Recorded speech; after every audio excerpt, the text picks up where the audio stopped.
аппаратты мага койдуңуздар. Парикмахерскийге мына койдуңуз. Ишенбейсизби мына? Ушул керекпи?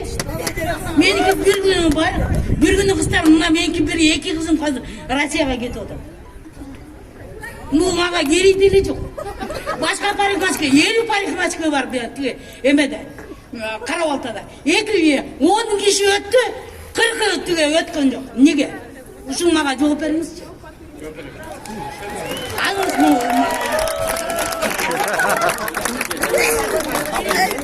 Assalamu alaikum Kırgınzelim.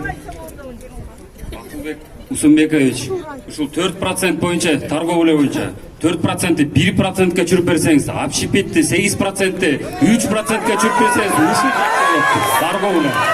Именно на средний бизнес, малый бизнеске ККМ менен патент, ККМди алып патент эле калтырып коюңуз.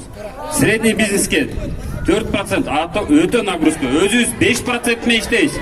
5%, 4% төлөп берсек, 80% прибылин төлөп берет атпайсызбы?